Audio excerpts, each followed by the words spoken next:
1월 28일 살아계신 하나님의 말씀 히브리 11장 23절부터 29절 말씀을 가지고 평안을 누리는 길이라는 제 말씀 드립니다.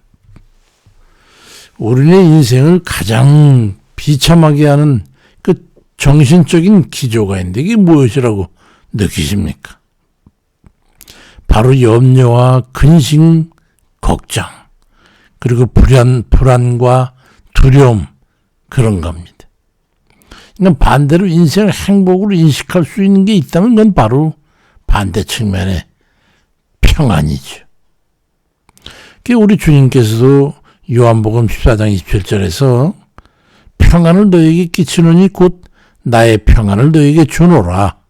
내가 너에게 주는 것은 세상이 주는 것과 같지 아니하니라. 너희는 마음에 근심하지도 말고 두려워하지도 말라고 말씀합니다. 결국은 우리의 평안은 그리스도 예수 그리스도를 믿는 그 믿음 안에서 가능함을 아주 결단해서 말씀하셨던 거죠. 그런데 오늘 본문의 모세를 보면서 그는 어떻게 그 말할 수 없는 스트레스를 받는 사명을 감당하면서도 평안과 고요한 그 삶을 유지할 수 있었을까? 그런 내용을 생각하게 하는 오늘 성경 말씀입니다. 우린 그 속에서 교훈을 얻게 되는 거예요. 주님의 말씀과 일맥상통함이 있죠. 도저히 평안할 수 없을 것 같은 그런 상황 속에서 평안을 유지할 수 있었습니다. 그를 바라보면서 평안에 대한 교훈을 얻고자 합니다. 고난이 그를 온유한 사람으로 만들었기 때문에 그 온유함이 그로 하여금 평안을 얻게 됐던 거죠. 민수기 12장 3절에 보면 이 사람 모세는 온유함이 지면의 모든 사람보다 승하였더라고 기록되어 있습니다. 온유함은 조용한 확신의 자세이고 내적인 안정과 강인한 그런 마음입니다. 어떤 두려움과 걱정, 근심 속에서도 요동하지 않는 그런 마음의 자세지요. 그가 어떻게 그런 온유함을 갖게 됐을까요? 애굽에서 바로의 살해 위협으로부터 도피해가지고 80이 될 때까지 40여 년 세월을 그 미디안 광야에서 그가 지내면서 그렇게 연단된 거예요. 그 삶의 척박한 그 삶의 환경이나 애굽의 영광과 극적으로 비교가 되는 그 절망적인 상황 속에서 좌절감을 통해서 자기 자신의 포기를 하고 그리고 자성의 기간을 통해서 연단을 받으면서 다 포기하고 다 모든 것을 수용하고 받아들일 수 있게 되면서 온유한 인격을 갖추게 됐던 것이죠. 그러니까 내면세가 변화와 자기 성찰과 고뇌를 통한 자신을 포기하는 그런 훈련의 기간이 있었던 거예요. 자그마치 40년이라는 세월이 그렇게 연단될 때 그런 온유함을 갖추게 되는 거죠. 그러니 우리가 세상에서 날뛰는 건 그건 뭐 사실 이상한 것도 없어요. 당연한 거죠. 그래서 오직 전능하신 하나님만 바라보게 됐고 고난과 좌절과 육체적 궁핍과 곤고한 삶을 그런 어떤 철학적 사고를 갖게 됐던 것이죠.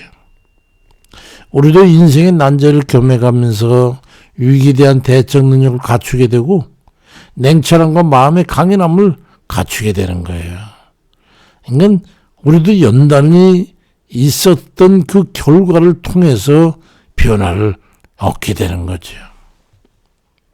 히브리 11장 24절 이하에 믿음으로 모세는 장성해서 바로의 공주의 아들이라 칭함받기를 거절하고 도리어 하나님 백성에 함께 고난받기를 잠시 죄악의 낙을 누리는 것보다 더 좋아하고 그리스도를 위하여 받는 수모를 애굽의 모든 보화보다 더 큰 재물로 여겼으니 이는 상 주실 것을 바라봄이라고 고난을 자초하게 된 베네딕을 설명합니다.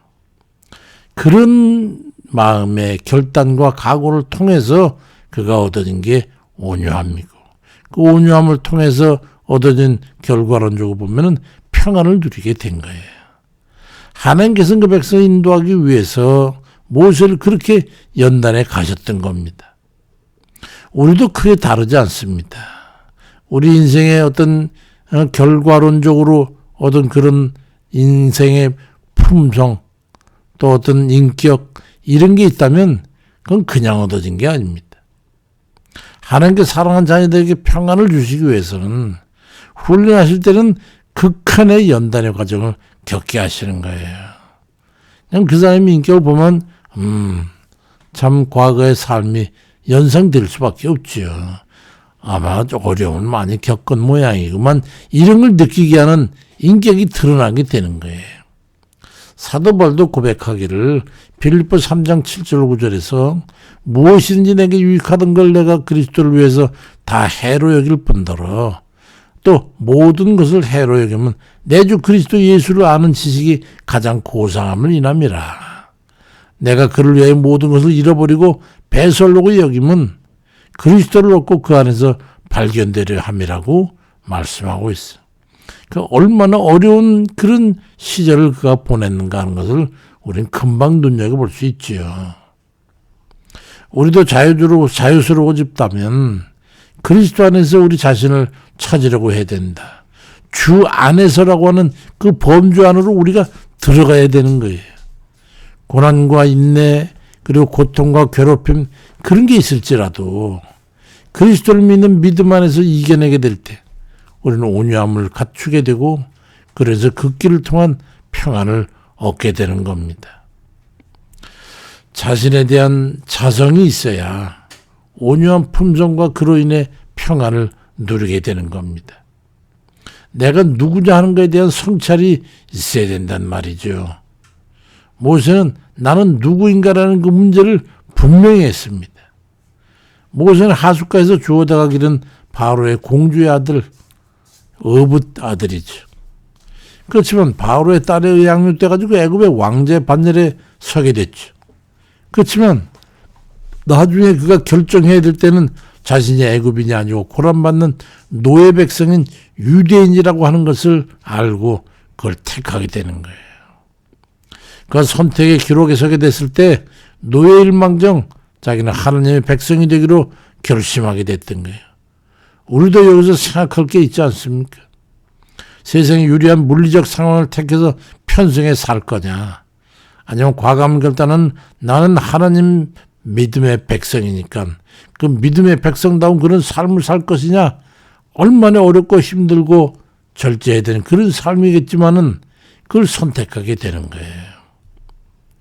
우리들이 하나님 백성으로서 세상 사람들처럼 살 수는 없는 거 아니겠습니까? 그들이 사는 방법대로 쥐약을 먹고 마시며 혼탕한 그런 삶을 살 수는 없는 거 아니냐 말이에요. 우리들이 어떤 이유 때문에 하나님 믿는 백성이 아닌 것처럼 가장하고 노력하게 그래야 된다면 그 삶은 백로도 까마귀도 아닌 박쥐가 되는 거 아니겠어요? 거기에 무슨 평안이나 자유 같은 게 있겠습니까? 늘 불안하고 눈치 보고 두렵고 초조하고 불안하지 않겠어요? 사도 바울도 디모데전서 6장 11절에서 오직 너 하나님의 사람아 이것들을 피하고 의와 경건과 믿음과 사랑과 인내와 온유를 쫓으며 믿음의 선한 싸움을 싸워라. 영생을 취하기 위해서. 이를 위해서 네가 부르심을 입었고 많은 증인 앞에서 선한 증거를 증거했다고 말씀하고 있습니다. 우리들은 하나님의 사람일 수밖에 없는 거잖아요. 왜냐하면 다른 것에는 구원이 없기 때문에. 믿음을 선택하는 것은 세상의 영광을 내려놓을 수 있을 때에 얻어지는 거 아니겠습니까? 그걸 의미하고 있잖아요. 상황을 긍정적으로 수용할 때 온유함을 겸비하게 되고 그로 인해 평안을 얻게 되는 겁니다. 이것은 긍정과 통하는 말이죠. 모든 사물을 긍정적으로 보는 것, 현실을 사실 그대로 수용하고 받아들이는 것. 이럴 때에 다 거기서 온유함을 겸비하게 되는 거예요. 그리고 평안을 구할 수 있죠. 모세는 자신의 신분을 그렇게 받아들였어요. 히브리 11장 24절에 보니까 믿음으로 모세는 장성해서 바로의 공주의 아들의 칭함을 거절했다고 기록되어 있어요. 모세가 장성의 성인이 되었을 때 나는 누구인가라는 그 신분을 결정하지 않으면 안 되었던 그 기회가 됐을 때 그는 자신의 정체성을 결정해야 할 때 진실을 회피하지 않았어. 세상길을 구하지 않았어. 자기 노예 신분이라는 것을 인정하고 유대인으로서 남기를 결정했던 거지. 우리는 세상을 포기하고 그리스도인으로서 남겠다고 하는 그런 각오가 있어야 되지 않을까요? 비난받는 것이 두려워서 자기 잘못과 실수를 책임지지 못하고 변미하고 회피하고 그러게 되려면 비굴함과 괴롭고 나약함에 재찾게 되는데 거기에 무슨 평안이 있겠어? 건물에서 떼어내고 싶은 그런 갈등을 겪지 않겠어요? 그래서 섹스피어는 줄리어스 시제라고 하는 희곡에서 겁쟁이는 몇 번이고 죽지만 용기 있는 사람은 한 번 죽는다는 말을 하죠. 우리가 용기를 가질 수 있어서 정직과 용기 있는 태도를 견지하게 되면 당당하게 사태를 받아들여서 평안한 마음과 정신을 유지할 수 있게 되는 거예요. 정직하고 그리고 당당한 사람일수록 불안에서 벗어나는 잠을 편히 잘 수 있는 거예요. 평안과 불안을 선택하는 거예요. 나는 세상에 속한 사람인가? 그럼 거기에 살기 위해서 온갖 불안과 두려움과 초조함과 이걸 감당해야 되는 것이고 그리스도에 속한 그리스도인인가? 그러면 다 내려놓고 주를 의지하고 맡기고 나서 평안을 누릴 수 있게 되는 거예요. 이건 전혀 다른 인간상을 갖게 된다는 의미입니다. 독일의 강제 수용소에서 살아가는 유대인 한 사람이 말하기를 어떤 것도 스스로 선택할 수 있는 것은 아무것도 없었지만 모든 사실을 그대로 받아들일 수는 있었다. 이 덤덤한 것 같지만 의미심장한 말이잖아요. 용기도 있고 담대함이 죽음은 죽음대로 받아들이고 불안은 불안대로 받아들이고 모든 것을 받아들이니까 거기에 대해서 저항할 생각이 없으니까 그냥 모든 게 사실대로 받으니까 평안할 수 있었다는 거, 그 뜻 아니겠습니까? 우리가 담대함으로 그리스도인으로서 정체성을 드러내고 그에 합당하여 살아가는 그 삶만큼 당당한 것은 없어요. 그럴 때 평안을 유지할 수 있는 겁니다. 모세는 삶의 극한적으로 열악한 환경 속에서의 연단, 그리고 정신적인 자성, 하나님께 대한 신뢰를 통해서 용기와 냉철한 사고로 평안을 유지할 수 있었던 겁니다. 세상의 권세나 인기나 세력은 그리 오래가지 않습니다. 이쪽 붙었다면 2, 3년 지나면 저쪽의 세력 잡으면 또 쫓기게 되고 그렇게 되는 거예요. 항상 당당한 진리 편에 서는 거.